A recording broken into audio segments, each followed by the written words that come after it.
உங்ககிட்ட ஒரு பேர் கேட்க போறேன். அதி தேவ தூதர்கள் கேள்விப்பட்டிருக்கீங்களா? தேவ தூதர்கள் 7 அதி தேவ தூதர்கள். தூதர்களுக்கெல்லாம் தலைவர்களாக 7 பேர் நியமிச்சிருக்கிறாங்க. கோடான கோடி தூதர்கள் இருக்கிறாங்க. செருபீம், கேருபீம், பல கோடான கோடி தூதர்கள். அதுல 7 குழுக்களாக பிரித்து 7 அதிதூதர்கள் இருக்கிறாங்க. யாருக்காவது தெரியுமா? Michael, Gabriel, Raphael. வண்டி அங்கே நின்றோம். 3 தேவ தூதருக்கு மேல போ. லூசிபரா? டே, நான் தேவ தூதரை கேட்கிறேன், அவங்க சாத்தான் பேர சொல்றானுங்க. சரி, ஓகே, நானே சொல்லிடுறேன்.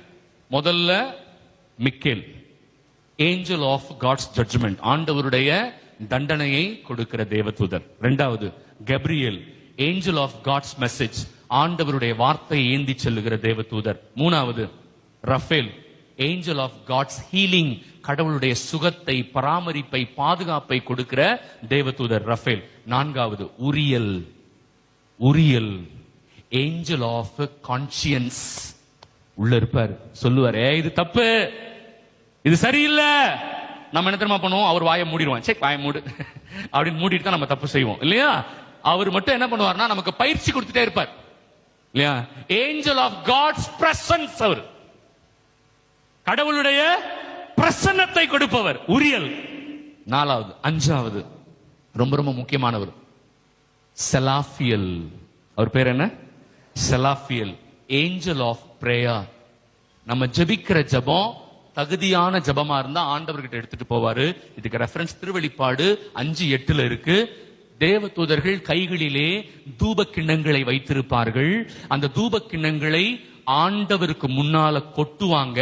அந்த தூப கிண்ணத்தில் இருப்பது இறை மக்களுடைய வேண்டுதல்கள்னு இருக்கும் பைபிள்ல. போய் பாருங்க இல்லையா? இவர் யாரு? இந்த தேவதூதர் யாரு? Angel of prayer. எல்லாரும் ஜெபத்தையும் எடுத்துட்டு போவாரா? எடுத்துட்டு போக மாட்டாரு. பைபிள்ல ரொம்ப தெளிவா போட்டிருக்கு. யாக்கோபு 4 ஆண்டவர் சொல்றாரு, உங்கள் ஜெபம் என்னிடம் வரவே இல்லையே, உங்கள் ஜெபம் என்னிடம் வரவே இல்லையே. ஐயோ, நான் 20 வருஷமா ஜெபம் பண்றேன். நீ யார்கிட்ட பண்றியோ அந்த ஜெபம் யார்கிட்ட போல? எப்ப ஃபாதர் போவோம்? 1 யோவான் 5:14, ஆண்டவருடைய திருவுளத்தின்படி ஜெபிக்கிறவர்களுடைய ஜெபம் மட்டும்தான் ஆண்டவர்கிட்ட போகுது. ஆண்டவருக்கு எதிராக ஜெபிச்சா ஆண்டவர் என்ன பண்ணுவாரு? எசாயா 1வது அதிகாரம் சொல்லுது, என் காதை மூடிக்கொள்வேன். யார் சொல்றா? ஆண்டவரே சொல்றார். நீ ஜெபிக்கும் பொழுது நான் என்ன பண்ணுவேன்? என் காதை மூடிக்கொள்வேன். அடுத்தது சொல்றாரு, பாராமுகத்தினாய் இருப்பேன் நீ ஜெபிக்கும் போது. அப்படின்னு அர்த்தம், உன் மூஞ்சில முழிக்க மாட்டேன்றார். நம்ம அவருக்கு பிடிச்ச மாதிரி ஜெபிக்கலாம், ஆண்டவர் என்ன பண்ண மாட்டாரா? உன் மூஞ்சில முழிக்க மாட்டேன். திருவிழா எடுக்கிறீங்களே, ஆண்டவருக்கு பிடிச்சது நினைக்கிறீங்களா? ஆண்டவருக்கு பிடிச்சதா திருவிழா? எது பிடிச்ச திருவிழா தெரியுமா? ஒற்றுமையாக மனம் மாற்றத்தோடு கொண்டாடுகிற விழா தான் ஆண்டவருக்கு பிடிச்ச திருவிழா. ஒற்றுமை இல்லாம, மனம் மாறாம நீங்க எத்தனை லட்சம் செலவு பண்ணி தேரெடுத்தாலும் திருவிழா கொண்டாடினாலும் அது ஆண்டவருக்கு விரோதமான திருவிழா. நான் சொல்லல, எசாயா 1:11-17 இருக்கு, போய் படிங்க. உங்கள் திருவிழா எனக்கு அருவருப்பானது. போதுமா?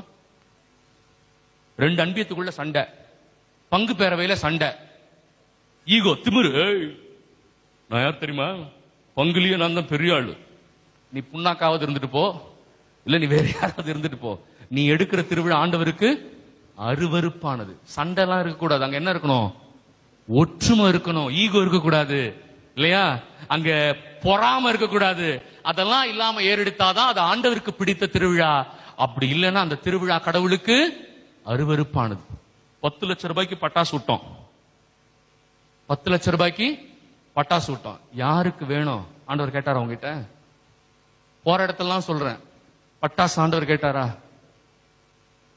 பெருமைக்கு தானே பட்டாசு விடுறோம், பெருமைக்கு தானே விடுறோம் பட்டாசு. அந்த 10 லட்சம் ரூபாய்க்கு 10 குடும்பத்தில் இருக்கிற பிள்ளைங்களை படிக்க வச்சிருக்கலாமா? ஒரு 20 பிள்ளைங்களை படிக்க வச்சிருக்கலாமா? அம்மாவா இல்லையா? வாயத்தரம் சொல்லுங்களேன். கத்தோலிக்க திருச்சபை ஏன் கேடு கட்டு போகுதுன்றதுக்கு இது ஒரு காரணம். நம்ம பெருமைக்காக நிறைய விஷயங்களை செய்யறோம். அது ஆண்டவருக்கு பிடிச்சதான்னு பார்த்து நம்ம செய்யறது இல்ல இல்லையா? இதெல்லாம் சுய பெருமை. எங்க சர்ச்சு, நீங்க இன்னும் கன்னியாகுமரி பக்கம்லாம் போனீங்கன்னா கிறிஸ்துமஸ் அன்னைக்கு குடில் போடுவாங்க. வீதியில ஒவ்வொரு அன்பியத்திலையும் குடில் போடுவாங்க. அதுல போட்டி, எவ்வளவு ரூபாய்க்கு குடில் போடுவாங்க தெரியுமா? கேள்விப்பட்டிருக்கீங்களா? குறைந்தபட்சம் 10 லட்சத்திலிருந்து என்ன உயின்ட்டீங்க 1 கோடி ரூபாய் வரைக்கும் பண்ணிருக்காங்க. இயேசு பிறப்பார் அந்த குடில்ல. அவரே செலவாக கூடாதுன்னு தான் போய் மாட்டுக்கொட்டையில பிறந்தாரு. அப்பா அம்மாவுக்கு செலவு வைக்க கூடாது அப்படின்னு எங்க போய் பிறந்தாரு? மாட்டுக்கொட்டையில பிறந்தாரு. இவன் மாட்டுக்கொட்டைக்கு 1 கோடியில போடுறான். எப்படி? மாட்டுக்கொட்டையை எதனால போடுறான்? 1 கோடி. பாகுபலி செட்டு. அதுக்கு பேரு பாகுபலி செட். இப்ப போட்டாங்க கன்னியாகுமரியில ஒரு இடத்துல ஒரு குடில். அந்த குடிலுக்கு பேரு பாகுபலி செட்டான்.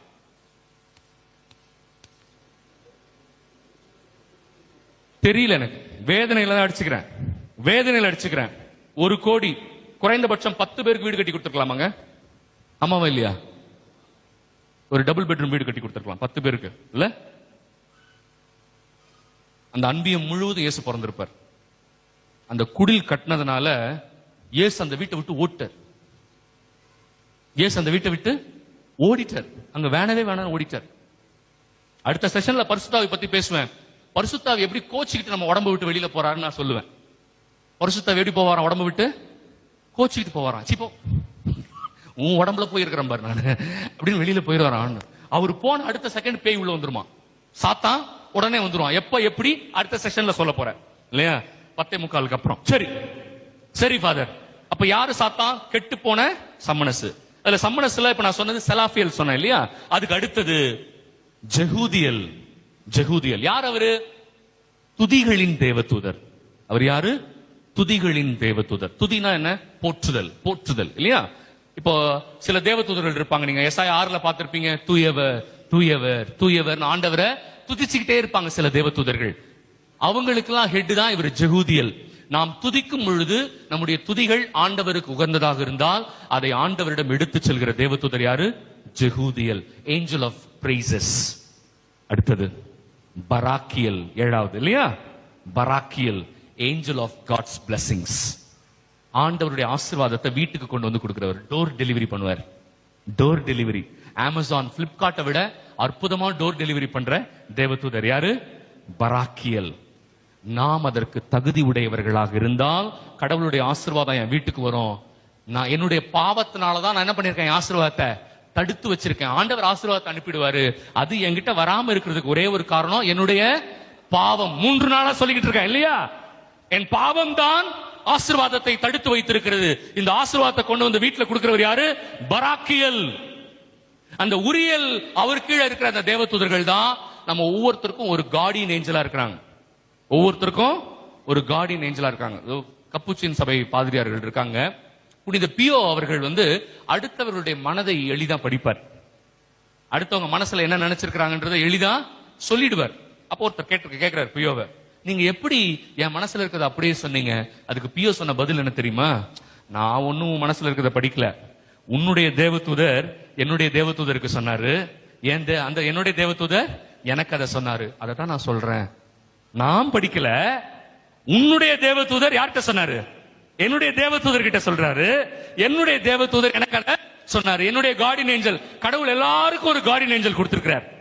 எல்லாரையும் பாதுகாக்கிறார். நம்ம தான் அவரை மதிக்கிறதே இல்ல, சட்டை பண்றதே இல்ல. அவர் பக்கத்திலே நிப்பாரு. இது சண்டை போட்டுக்கிட்டு, ஏய் வரியா பாரு நான் உன்னை என்ன பண்றேன் பாரு. தேவதூதரை கொஞ்சம் பாருங்க, எனக்கு கஷ்டமா இருக்கு. அவர்கிட்ட கேட்டுக்கலாம்ல? கேட்க மாட்டோம் இல்லையா?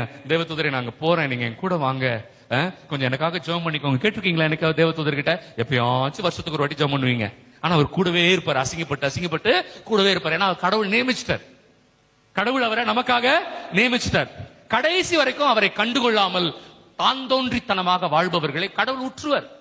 போய் தொலை, உனக்குன்னு ஒரு தேவதூதர் கொடுத்தேன், உனக்கு இறை வசனத்தை கொடுத்த, நீ கண்டுக்கவே இல்ல. எங்க இருக்கு தெரியுமா? உரோமையர் 1:28 இருக்கு. எடுத்து வாசிங்க. உரோமையர் 1:28. சீக்கிரம் இன்னைக்குள்ள எடுத்துருவீங்களாங்க? வெரி குட்மா. சத்தமா வாசிமா. அம்மா இப்ப நீ சண்டை போடுறமா, உன் நாத்தனார் கிட்ட சண்டை போடுற, உன் சத்தம் எப்படி இருக்கும்? நாத்தனாரு இல்லைன்னா சொல்லக்கூடாது, சத்தமா சொல்லு. இருக்கிறாங்க அங்க பாரு, எப்படி வருது பத்தியா சத்தம்? அந்த பாப்பா எழுந்திரிச்சிட்டாங்க, அவங்க வாசிக்கிட்டோம். சத்தமா, ஏய் சத்தமா.